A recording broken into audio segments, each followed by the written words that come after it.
નમસ્કાર વિદ્યાર્થી મિત્રો, ઓનલાઈન એજ્યુકેશનની અંદર આપ સૌનું સ્વાગત કરું છું। વિષય વાણિજ્ય વ્યવસ્થા અને સંચાલન ધોરણ 12। લાસ્ટ ટાઈમની અંદર આપણે પાઠ નંબર 8 નો અભ્યાસ પૂર્ણ કરી ચૂક્યા છીએ। પાઠ નંબર 8 અને પ્રશ્ન હતો ઇષ્ટતમ મૂડી માળખું, બરાબર। ઇષ્ટતમ મૂડી માળખું એટલે કે આદર્શ મૂડી માળખું છે એ શું છે, એના વિશે આપણે અભ્યાસ છે એ પાઠ નંબર 8 ની અંદર પૂર્ણ કરી ચૂક્યા છીએ। તો આજે વિદ્યાર્થી મિત્રો આપણે પાઠ નંબર 9 તરફ જઈએ। પાઠ નંબર 9 ની અંદર પ્રશ્ન શું છે તો કે મૂડી માળખાના પ્રકારો જણાવી મૂડી માળખાને અસર કરતા પરિબળો છે એ ટૂંકમાં સમજૂતી આપો। શું પ્રશ્ન છે તો કે મૂડી માળખાના વિવિધ જે પ્રકારો છે, વિવિધ પ્રકારો છે એ જણાવી અને મૂડી માળખાને અસર કરતા જે પરિબળો છે, જે કી ફેક્ટર્સ છે, એ કી ફેક્ટર્સ છે એની સમજૂતી આપો। તો મિત્રો અહીંયા તમારી સામે મેં જે ચાર્ટ દોરેલો છે એ ચાર્ટ છે એ એક્ઝામની અંદર તમને 2 માર્ક્સની અંદર પૂછાય। કેટલા માર્ક્સમાં પૂછાય? 2 માર્ક્સ, એટલે કે 2 માર્કની અંદર પૂછાય। અને આ પ્રશ્ન છે એ તમને વિભાગ સી ની અંદર પૂછાય છે। શું પ્રશ્ન પૂછે તો કે ભાઈ મૂડી માળખાના વિવિધ પ્રકારો જણાવો, સમજાવો નહીં, માત્ર જણાવો। એટલે તમારે માત્ર એના નામ તમારે આપવાના છે કે મૂડી માળખાના પ્રકારો કેટલા છે તો કે મૂડી માળખાના પ્રકારો છે ને એ મિત્રો 4 છે। કેટલા છે? 4। કયા કયા 4 પ્રકાર છે તો કે પહેલો પ્રકાર છે ઇક્વિટી શેરનું મૂડી માળખું। જોજો હું બોલું છું, પહેલો પ્રકાર છે એ ઇક્વિટી શેરનું મૂડી માળખું। બીજો પ્રકાર છે એ ઇક્વિટી શેર અને ડિબેન્ચરનું મૂડી માળખું। ત્રીજો પ્રકાર છે એ બીજો પ્રકાર છે ઇક્વિટી શેર અને પ્રેફરન્સ શેરનું મૂડી માળખું। ત્રીજો પ્રકાર છે ઇક્વિટી શેર અને ડિબેન્ચરનું મૂડી માળખું। અને ચોથો પ્રકાર છે ઇક્વિટી શેર, પ્રેફરન્સ શેર અને ડિબેન્ચરનું મૂડી માળખું। કુલ કેટલા પ્રકાર થયા તો કે 4। કેટલા પ્રકાર થયા? 4। એ 4 પ્રકાર છે એ કયા કયા છે તો વન્સ અગેન બોલું છું મિત્રો, ખાસ ધ્યાનથી સાંભળજો। પેલો છે માત્ર ઇક્વિટી શેરનું મૂડી માળખું। બીજો પ્રકાર છે ઇક્વિટી શેર અને પ્રેફરન્સ શેરનું મૂડી માળખું। ત્રીજો પ્રકાર છે ઇક્વિટી શેર અને ડિબેન્ચરનું મૂડી માળખું। અને ચોથો પ્રકાર છે મિત્રો ઇક્વિટી શેર, પ્રેફરન્સ શેર અને ડિબેન્ચરનું મૂડી માળખું, બરાબર। તો આ મૂડી માળખાના વિવિધ પ્રકારો છે, કુલ પ્રકાર છે 4। એક્ઝામની અંદર પૂછાય છે 2 ગુણમાં વિભાગ સી ની અંદર। અહીં મેં નોંધ કરેલી છે, જો નોંધ એવી છે કે આ પ્રકારનો ચાર્ટ માત્ર 2 ગુણમાં તમને પૂછવાની શક્યતાઓ રહે। અને જ્યારે તમને 2 ગુણની અંદર આ ચાર્ટ છે એ પૂછે તો ખાસ તમારે માત્ર ને માત્ર એના નામ જ દર્શાવવાના છે। તો આવો ચાર્ટ છે એ મિત્રો તમારે યાદી રાખવાની છે અને આવો ચાર્ટ છે એને તમારે બનાવવાનો છે। તો ખાસ આ ચાર્ટ છે એને વિદ્યાર્થી મિત્રો આપ નજર સમક્ષ રાખશો। જે મૂડી માળખાને અસર કરતા જે પરિબળો છે, બરાબર। પહેલા આપણે જોયું કે ભાઈ જે મૂડી માળખું છે એ મૂડી માળખાના પ્રકારો કેટલા હતા તો કે એના પ્રકારો 4 હતા, એના વિશે આપણે અભ્યાસ કર્યો। હવે જે મૂડી માળખું છે એ મૂડી માળખાને અસર કરતા જે પરિબળો છે, આપણને ખબર છે કે મૂડી માળખાને અસર કરતા પરિબળો કેટલા છે તો કે મેઇન પરિબળો 2 છે। કેટલા? 2। એક આંતરિક પરિબળ છે અને એક બાહ્ય પરિબળ છે। આંતરિક પરિબળ એટલે કેવા તો કે એકમની અંદરના, બરાબર। અને બાહ્ય પરિબળો કેવા તો કે એકમની બહારના। એટલે પરિબળો છે એ 2 અસર કરે, એક આંતરિક અને બીજું બાહ્ય। તો આંતરિક પરિબળો છે એ એક્ઝામની અંદર તમને 3 માર્કની અંદર માત્ર પૂછે, બરાબર, કે ભાઈ મૂડી માળખાને અસર કરતા આંતરિક પરિબળો છે એ ટૂંકમાં સમજાવો। મૂડી માળખાને અસર કરતા આંતરિક પરિબળો છે એ ટૂંકમાં સમજાવો। વિભાગ ડી 3 માર્ક। તો એની અંદર મિત્રો તમને મુદ્દા સરળતાથી યાદ રહે એટલા માટે આપણે એક સૂત્ર બનાવ્યું છે કે ધમી ધના કવચ। શું સૂત્ર છે? ધમી ધના કવસ, બરોબર, ધમી ધના કવસ. તો અહીંયા એના મુદ્દા લખ્યા છે કે ધંધાનો પ્રકાર, મિલકતોનું સ્વરૂપ અને જરૂરિયાત, ધંધાનું કદ, નાણાકીય જરૂરિયાત, કમાણીનો અંદાજ, સંચાલકોનું વલણ, મૂડીની જરૂરિયાતનો સમય. કેટલા મુદ્દા છે કુલ? તો કે કુલ મુદ્દા 7. કેટલા છે? 7. 7 મુદ્દાનું સૂત્ર શું છે? તો કે ધમી ધના કવસ, બરોબર. એ સૂત્ર પ્રમાણે આપણે મુદ્દા બોલીએ. વન્સ અગેન બોલું છું, જોજો. ધંધાનો પ્રકાર, મિલકતોનું સ્વરૂપ અને જરૂરિયાત, ધંધાનું કદ, નાણાકીય જરૂરિયાત, કમાણીનો અંદાજ, સંચાલકોનું વલણ અને મૂડીની જરૂરિયાત. આવા 7 મુદ્દા છે એ મૂડી માળખાને અસર કરતા જે પરિબળો છે એ આંતરિક પરિબળો થયા. હવે એક્ઝામની અંદર તમને એમ પૂછે કે મૂડી માળખાને અસર કરતા બાહ્ય પરિબળો જણાવો, બરોબર. તો બાહ્ય પરિબળો છે એ એકમની બહારના છે. તો એનું સૂત્ર છે, એ મુદ્દા છે એ તમને સરળતાથી યાદ રહે, બરોબર. એટલા માટે આપણે એનું પણ સૂત્ર બનાવ્યું છે. સૂત્ર છે તે કવિ બકા મૂસ, તે કવિ બકા મૂસ, બરોબર. સૂત્ર શું છે? તે કવિ બકા મૂસ, બરોબર. તો એમાં મુદ્દા છે એ કેવા છે? તો કે એના પણ મુદ્દા કેટલા છે? તો કે 7 છે. એ 7 મુદ્દા ક્યાં? તો કે તેજી મંદીની સ્થિતિ, કરવેરાની નીતિ, વિદેશી સંસ્થાકીય રોકાણકારો, બજારમાં વ્યાજનો દર, કાનૂની નિયંત્રણો, મૂડી મેળવવાની પડતર. પડતર એટલે ખાસ યાદ રાખજો મિત્રો, જેને આપણે બીજી ભાષામાં કહીએ છીએ ખર્ચ. પડતર એટલે ખર્ચ. અને 7મો મુદ્દો છે સંસ્થાકીય રોકાણકારો, બરોબર. કેટલા મુદ્દા થયા? તો કે 7. શું સૂત્ર? તો કે તે કવિ બકા મૂસ. એ મુજબ મુદ્દા કેટલા આવે? 7. કયા કયા મુદ્દા આવે? તો કે તેજી મંદીની સ્થિતિ, કરવેરાની નીતિ, વિદેશી સંસ્થાકીય રોકાણકારો, બજારમાં વ્યાજનો દર, કાનૂની નિયંત્રણો, મૂડી મેળવવાની પડતર કૌંસમાં ખર્ચ અને સંસ્થાકીય રોકાણકારો, બરોબર. આ રીતે આખે આખો ચાર્ટ છે એ તમે જ્યારે ફેરબુકની અંદર લખો તો આ રીતે ચાર્ટ છે એને વ્યવસ્થિત રીતે તમારે લખી નાખવાનો છે, બરોબર. જેથી કરીને જ્યારે પણ તમારે માત્ર મુદ્દા જોવા હોય તો એ મુદ્દા છે એને તમે ઝડપથી જોઈ શકો અને એ મુદ્દા છે એને તમે ઝડપથી વિચારી શકો અને તમને ઝડપથી એ યાદ પણ આવી શકે, બરોબર. તો આ મુદ્દાનો હવે પછીના લેક્ચરની અંદર આપણે, બરોબર, ડિટેલ્સમાં અને વ્યવસ્થિત રીતે અભ્યાસ કરશું. મૂડી માળખાને અસર કરતા જે પરિબળો છે, મુખ્ય પરિબળો કેટલા હતા? તો કે 2. એક આંતરિક અને બીજું બાહ્ય. તો વિદ્યાર્થી મિત્રો, પહેલા આપણે આંતરિક પરિબળો છે એ કયા છે એના વિશેનો અભ્યાસ કરીએ, બરોબર.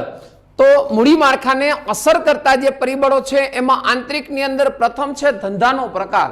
હવે તમારા એકમની અંદર તમે જે બિઝનેસ કરો છો, તમે જે ધંધો કરો છો, તમે જે વેપાર કરો છો, બરાબર, એનો પ્રકાર કેવો છે એના આધારે તમારે મૂડીની જરૂરિયાત છે એ ધંધાકીય એકમની અંદર રહેશે, બરાબર. પહેલા તમારે તમારા ધંધાકીય એકમનો પ્રકાર જોવાનો છે. હવે પ્રકારની અંદર શું કહે છે? તો કે ઉત્પાદન કરતા વિશાળ એકમોમાં કાયમી મૂડીની જરૂરિયાત છે એ વધારે રહે છે. શા માટે એમાં એમ કહે છે? ઉત્પાદન કરતા એકમો.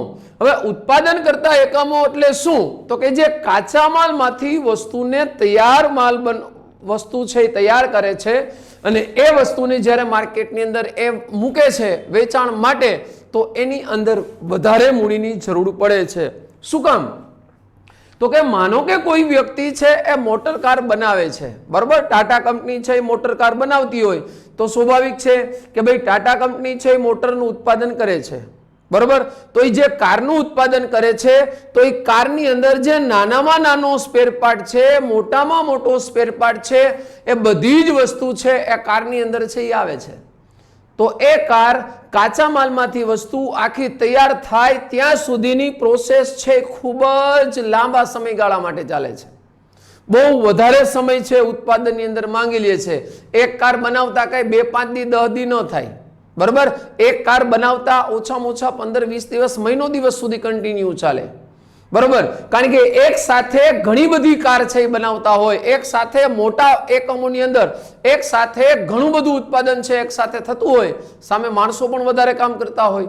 વધારે જો માણસો કામ કરતા હોય તો મહિનાનું ઉત્પાદન વધુ હોય, બરોબર. તો ઉત્પાદન કરતા એકમો છે એને કાચા માલથી માંડી અને આખી વસ્તુ છે તૈયાર કરવાની છે તો એને વધારે પ્રમાણમાં મૂડીનું રોકાણ કરવું પડશે, તો ત્યાં કાયમી મૂડીની જરૂરિયાત વધુ રહેશે, બરોબર. કારણ કે આ કાચા માલની ખરીદી થાય, પછી એની ઉપર પ્રોસેસ થાય, પછી આખી વસ્તુ છે એ તૈયાર થાય પછી અને માર્કેટમાં વેચવામાં આવે, એ માર્કેટમાં વેચાય પછી તમારી મૂડી છે એ છૂટી થાય, પણ ત્યાં સુધી તમારે તમારી મૂડીનું રોકાણ કરવું પડે. તો ઉત્પાદન કરતા એકમોની અંદર કાયમી મૂડીની જરૂરિયાત વધુ રહે છે. બીજું, જ્યારે વેપારી એકમો છે, બરોબર, એમાં કાયમી મૂડીની જરૂરિયાત ઓછી પડે. શું કામ? એને વસ્તુ આવી, બરોબર, ઉત્પાદક પાસેથી વસ્તુ આવી, ડાયરેક્ટ વસ્તુને વેચી નાખી, બરોબર. હું કોઈ પાસેથી વસ્તુ લાવું છું, હું ડાયરેક્ટ ગ્રાહકને વેચી નાખું છું, એટલે માં મેં પૈસા રોકાણ કર્યું, આ મારા પૈસા છૂટા થઈ ગયા, તો એની અંદર ઓછી કાયમી મૂડીની જરૂરિયાત રહે. જ્યારે સેવાકીય એકમોમાં તેના પ્રકારને આધારે કાયમી, બરોબર. સેવા કેવા પ્રકારની છે? મોબાઈલ રિપેરિંગની સેવા હોય, બરોબર, તો મોબાઈલ રિપેરિંગની સેવા છે એમાં કાયમી મૂડીની જરૂરિયાત છે ઓછી રહે, બરોબર. 2-3 દીની અંદર મોબાઈલ છે કમ્પ્લીટ થઈ જાય, તમે આપી દો તો તમારા પૈસા છૂટા થઈ જાય. PGVCL છે એ તમે જોઈ શકો કે વીજળીની સેવા આપે છે તો એમાં કાયમી મૂડીની જરૂરિયાત એવી રહે, બરોબર. GSPC ગેસની સેવા આપે છે તો એમાં કાયમી મૂડીની જરૂરિયાત ઓછી રહે. શું કામ? તો કે મહિના દીવે ડાયરેક્ટ એ મૂડી છે એ છૂટી થઈ જાય છે. એટલે ધંધાના પ્રકારને આધારે મૂડીની જરૂરિયાત રહે છે. આ પહેલો મુદ્દો.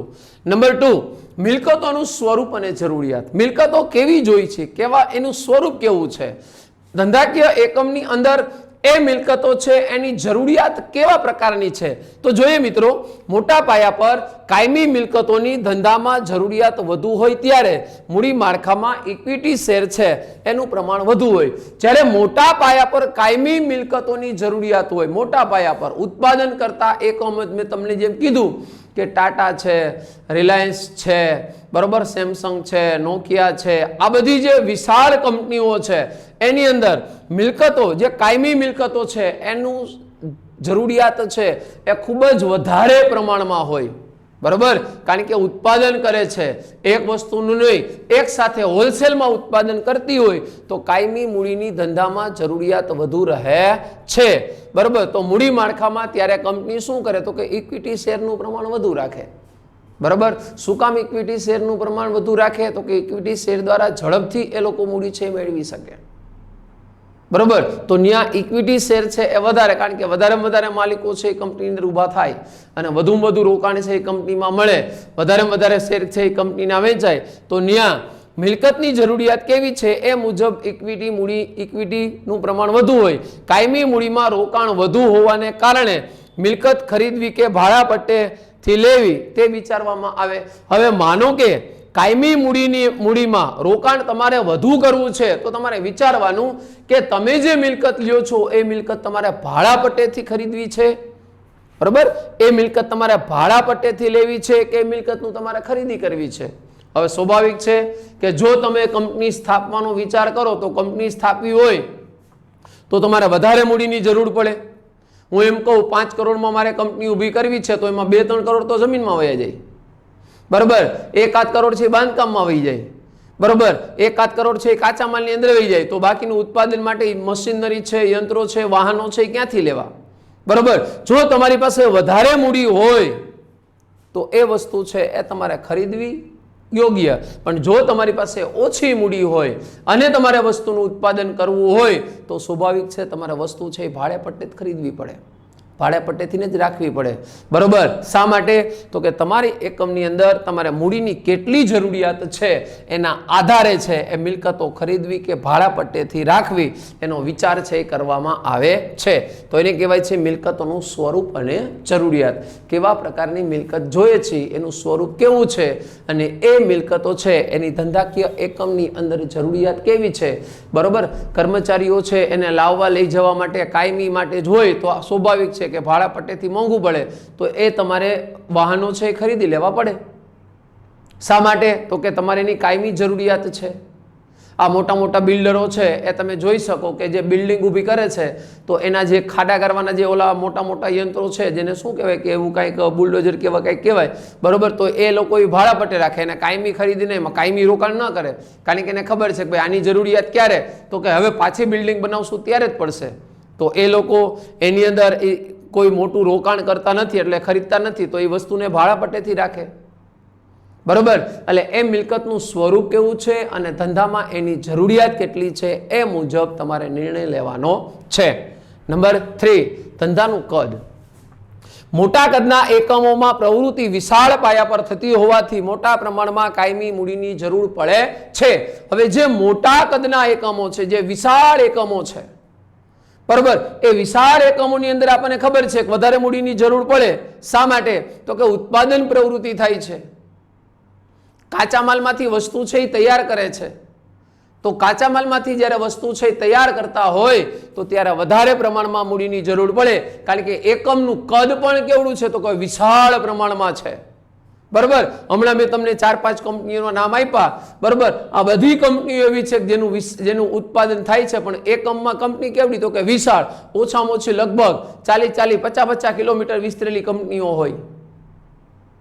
બરોબર, હવે એવડી મોટી કંપની હોય તો સ્વાભાવિક છે ત્યાં ઉત્પાદન પ્રવૃત્તિ છે એ પણ વિશાળ પ્રમાણમાં થતી હોય તો ત્યાં કાયમી મૂડીની જરૂરિયાત વધુ રહે છે. જ્યારે નાના કદના એકમમાં ઓછી મૂડીની જરૂરી છે. બરોબર, કોઈ પણ એકમ નાનું હોય તો એ નાના કદનું એકમ છે, સ્પેર પાર્ટ માત્ર બનાવતા હોય, નાના નાના સ્પેર પાર્ટ જે ઓઇલ એન્જિનના સ્પેર પાર્ટ આવે એવા બનાવતા હોય તો સ્વાભાવિક છે કે નાનું અમથું એકમ છે તો એમાં ઓછી કાર્યશીલ કાયમી મૂડીની જરૂર પડે છે. જ્યારે વેપારી એકમોમાં કાયમી મૂડીની જરૂરિયાત ઓછી રહે. બરોબર, શું કામ એને? તો કે વેપારી એકમો છે આ વસ્તુ લાવે છે, ડાયરેક્ટ ખરીદે છે, બરોબર, પછી એને સીધું વેચાણ કરી દે છે. ઉત્પાદક પાસેથી વસ્તુની ખરીદી કરે, પછી એ જ વસ્તુ છે એ પછી એને ગ્રાહકને વેચી નાખે. એટલે પોતાના જે કંઈ પ્રકારની મૂડી છે એ મૂડી છૂટી થઈ જાય. તો આ રીતે ધંધાનું કદ એના આધારે ધંધાકીય એકમમાં મૂડીની જરૂરિયાત રહે છે. જો ધંધાનું કદ મોટું તો મૂડીની જરૂરિયાત વધારે, જો ધંધાનું કદ નાનું તો મૂડીની જરૂરિયાત ઓછી, અને જો વેપારી એકમ હોય તો એ મુજબ ધંધાકીય એકમમાં મૂડીની જરૂરિયાત રહે છે. તો આને કહેવાય છે મિત્રો આંતરિક પ્રાપ્તિ સ્થાન. મુદ્દા નંબર 4, નાણાંની જરૂરિયાત. ધંધાકીય એકમની અંદર નાણાંની જરૂરિયાત છે એ કેટલી છે? નાણાંની જરૂરિયાત છે એ કેટલા પ્રમાણમાં છે? બરોબર, એ પહેલા નક્કી કરી લેવું પડે. પછી એના આધારે છે એ મૂડી છે એ આંતરિક પ્રાપ્તિ સ્થાનમાંથી મેળવવામાં આવે છે. તો શું કહે છે? જો ઓછા પ્રમાણમાં જો મૂડીની જરૂરિયાત હોય તો માત્ર ઇક્વિટી શેર બહાર પાડીને મૂડી એકઠી કરી શકાય. હવે માનો કે તમારે ઓછા પ્રમાણમાં મૂડીની જરૂરિયાત છે. જોજો શું કહે છે કે ઓછા પ્રમાણમાં મૂડીની જરૂરિયાત હોય તો તમે ઇક્વિટી શેર છે એ માત્ર ને માત્ર ઇક્વિટી શેર બહાર પાડીને તમે મૂડી એકઠી કરી શકો છો. બરોબર, શું કામ કંપની ઇક્વિટી શેરનો નિર્ણય લે? તો કે કંપનીને લાંબા ગાળા માટે મૂડી જોઈ છે અને ઓછા પ્રમાણમાં જોઈ છે. બરોબર, એક તો લાંબા ગાળા માટે જોઈ છે અને ઓછા પ્રમાણમાં જોઈ છે. બરોબર, તો સ્વાભાવિક છે કે કંપની ઇક્વિટી શેર જ બહાર પાડશે. શા માટે? જો ટૂંકા ગાળા માટે જોતી હોય તો કંપની પ્રેફરન્સ શેર અને ડિબેન્ચર બહાર પાડે, પણ કંપનીને લાંબા ગાળા માટે જોઈ છે અને ઓછા પ્રમાણમાં મૂડી જોઈ છે તો કંપની ઇક્વિટી શેર દ્વારા મૂડી મેળવશે. પરંતુ જો વિશાળ મૂડી ભંડોળની જરૂરિયાત હોય તો વિવિધ પ્રકારની જામીનગીરી બહાર પાડી અને કંપની મૂડી મેળવે.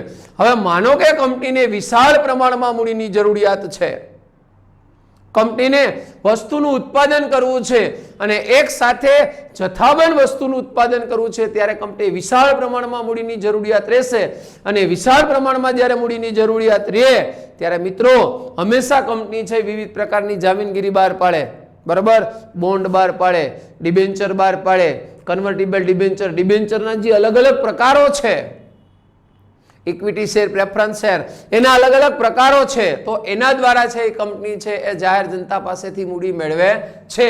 તો એ વિવિધ પ્રકારની જામીનગીરી બહાર પાડે આ ઉપરાંત મૂડી માળખું તૈયાર કરતી વખતે લાંબા ગાળાના ધ્યેય, યોજના, ભાવિ વિકાસની શક્યતાઓ વગેરે માટે કેટલા નાણાંની જરૂરિયાત રહેશે, બરોબર, તેને પણ ધ્યાનમાં લેવું પડે. આ ઉપરાંત બીજું તમારે શું વિચારવાનું છે કે મૂડી માળખું જ્યારે તમે તૈયાર કરો છો ત્યારે લાંબા ગાળાના તમારા ધ્યેય શું છે, બરોબર, તમારા લોંગ જે હેતુ છે એ શું છે, લાંબા ગાળાના તમારા ધ્યેય શું છે કે ભાઈ 5 વર્ષ પછી એકમાંથી બીજું એકમ કરવું છે, 5 વર્ષ પછી એક ઉત્પાદનની જગ્યાએ બીજા અન્ય 3 ઉત્પાદન છે એ પ્લસ કરવા છે, બરોબર, અન્ય કોઈ જગ્યાએ એકમ છે એની વિવિધ શાખાઓ ખોલવી છે.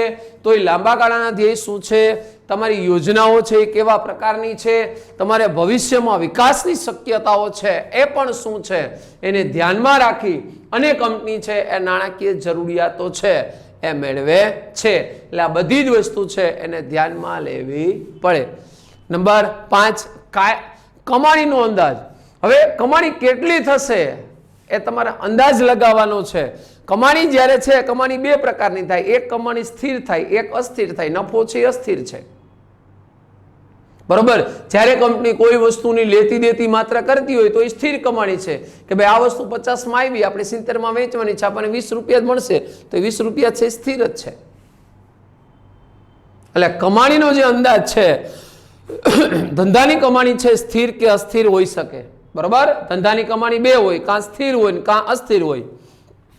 કંપની ભવિષ્યની અંદાજિત કમાણી અને સ્થિર અને જો સારા પ્રમાણમાં હોય તો કંપની ઓછીની મૂડી પર આધાર રાખી શકે.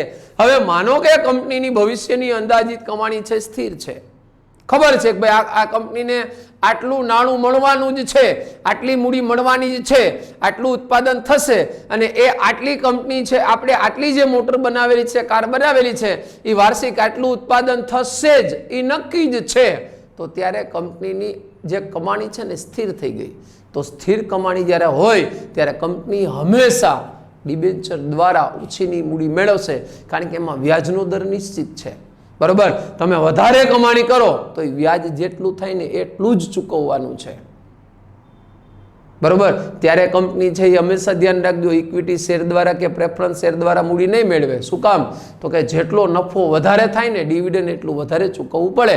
તો ત્યારે કંપની હંમેશા ડિબેન્ચર પર જ આધાર વધુ રાખે છે અને ડિબેન્ચર અને બહાર પાડે એટલે પ્રેફરન્સ શેર કે ડિબેન્ચર, કારણ કે પ્રેફરન્સ શેર છે એની પણ સમય મર્યાદા ફિક્સ હોય અને એનું વળતર પણ ફિક્સ હોય. ડિબેન્ચર છે એની પણ સમય મર્યાદા ફિક્સ હોય અને એનું જે વ્યાજ છે એ પણ ફિક્સ હોય. એટલે કંપની હંમેશા, બરોબર, એ ઓછીની મૂડી છે એ કંપની મેળવે છે. એટલે ડિબેન્ચર દ્વારા કંપની ઓછીની મૂડી મેળવે છે. ક્લિયર? તો એ હતો મિત્રો કમાણીનો અંદાજ. હવે સંચાલકોનું વલણ કેવું છે, બરોબર. સંચાલકો છે એ કેવું વલણ ધરાવે છે તો કે જો સંચાલકો કંપની પર તેનો સંચાલકીય અંકુશ છે એ જાળવી રાખવા માંગતા હોય તો તે વધુ પ્રમાણમાં ઇક્વિટી શેર બહાર પાડતા પ્રેફરન્સ શેર કે ડિબેન્ચર પર વધુ આધાર રાખે. હવે માનો કે હું સંચાલક કંપનીનો છો અને મારે કંપની પર સંપૂર્ણ અંકુશ રાખવો છે, કંપની ઉપર મારે સંપૂર્ણ કંટ્રોલ રાખવો છે, મારે બીજા કોઈ વ્યક્તિઓ છે એને અંકુશ રાખવા દેવો નથી.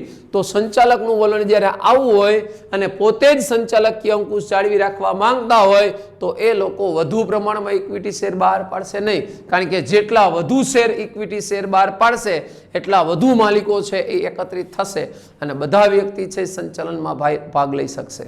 તો ત્યારે હંમેશા કંપની છે શું કરશે તો કે પ્રેફરન્સ શેર અને ડિબેન્ચર, બરોબર, એના પર જ કંપની વધુ આધાર રાખે છે, સંચાલકો વધારે આધાર રાખે છે, કારણ કે એને ખબર છે કે આપણે કંપની પર સંપૂર્ણ અંકુશ મેળવવો છે, આપણે કંપનીના સંચાલન પણ સંપૂર્ણ અંકુશ રાખવો છે, આપણે બીજા કોઈ વ્યક્તિને અંકુશ રાખવા દેવો નથી. તો ફરજિયાત ત્યારે કંપની છે એ ડિબેન્ચર કે પ્રેફરન્સ શેર આના દ્વારા જ મૂડી મેળવે છે. અને છેલ્લો મુદ્દો મિત્રો, મૂડીની જરૂરિયાતનો સમય, બરાબર. તમારે જે મૂડીની જરૂરિયાત છે એ કેટલા સમયગાળા માટેની છે, એ મૂડી છે એ તમારે કેટલા સમયગાળા માટે જોઈ છે. તો એ જો મૂડીની જરૂરિયાત છે કાયમી માટે હોય, જોજો, જો મૂડીની જરૂરિયાત છે કાયમી માટે હોય તો ઇક્વિટી શેર બહાર પાડવાનું પસંદ કરશે, બરોબર. કાયમી તમારે મૂડીની જરૂરિયાત છે એ ધંધામાં રહે છે તો ત્યારે કંપની હંમેશા ઇક્વિટી શેર દ્વારા જ મૂડી મેળવશે, કારણ કે ઇક્વિટી શેર છે એ લાંબા સમયગાળા માટેનું રોકાણ છે અને લાંબા સમયગાળા માટે કંપની છે એ જાહેર જનતા પાસેથી મૂડી મેળવે છે, તો ત્યારે હંમેશા કંપની છે એ ઇક્વિટી શેર દ્વારા જ મૂડી મેળવવાનું પસંદ કરે છે. બીજી બાજુ કંપનીને જો ટૂંકા ગાળા માટેની મૂડીની જરૂરિયાત હોય તો સ્વાભાવિક છે કંપની શું કરશે, તો કે કંપની કાં ડિબેન્ચર દ્વારા અને કાં પ્રેફરન્સ શેર દ્વારા પણ મૂડી મેળવી શકે. કારણ કે કંપનીને એમ થાય કે આપણે 1 વર્ષ 2 વર્ષ માટે મૂડી જોઈ છે, તો સ્વાભાવિક છે કે આ કંપની ડિબેન્ચર દ્વારા અને કાં પ્રેફરન્સ શેર દ્વારા, કારણ કે આ બંનેની અંદર સમય મર્યાદાઓ છે એ ફિક્સ હોય, જ્યારે ઇક્વિટી શેર છે એમાં સમય મર્યાદા છે એ ફિક્સ હોતી નથી. જ્યાં સુધી કંપની તમને વળતર ચૂકવતી હોય ત્યાં સુધી તમે તમારા નાણાં માંગવાનો અધિકાર ધરાવતા નથી, બરોબર. જ્યારે ડિબેન્ચર અને પ્રેફરન્સ શેર છે એની અંદર સમયગાળો ફિક્સ છે, એ સમયગાળો પૂરો થાય એટલે કંપની તમને તમારી મૂડી છે એ પરત કરે છે. એટલે મૂડીની જરૂરિયાતનો સમય કેવો છે, બરોબર, એને ધ્યાનમાં રાખીને પણ તમારે મૂડી મેળવવી પડે, મૂડીની જરૂરિયાત છે એ અંદાજવી પડે. તો મિત્રો, આ હતા મૂડી માળખાને અસર કરતા આંતરિક પ્રાપ્તિ સ્થાનો, બરોબર. આ આંતરિક પ્રાપ્તિ સ્થાનો છે એનો જ્યારે પણ મિત્રો તમે અભ્યાસ કરતા હોય ત્યારે તમારે ખાસ ધ્યાનમાં રાખવાનું છે, બરોબર, કે જ્યારે પણ આ મૂડી માળખાનો વિડીયો લેક્ચર તમે જોતા હોય તો તમે જે પીડીએફ મેં તમને મોકલેલી છે એ પીડીએફ છે એ હંમેશા મિત્રો નજર સમક્ષ જ રાખવી. શું કામ એને, તો કે જ્યારે પણ તમે વિડીયો લેક્ચર છે એને સાંભળતા હોય ને ત્યારે તમને સરળતાથી એ વિડીયો લેક્ચર છે એ મગજમાં ઉતરી શકે અને સરળતાથી તમે એનો અભ્યાસ કરી શકો અને સરળતાથી તમે વિડીયો લેક્ચર છે એને સમજી શકો. તો મિત્રો, આ જે ચેનલ છે એને લાઈક કરો, એને સબસ્ક્રાઈબ કરો અને આ ચેનલ છે આ વધુને વધુ શેર કરો. શા માટે, તો કે વધારેમાં વધારે વિદ્યાર્થી મિત્રો છે એને આનો લાભ મળી શકે, બરાબર. તો મિત્રો, ખાસ આ ચેનલ છે એ સબસ્ક્રાઈબ કરો. જય હિન્દ, જય ભારત.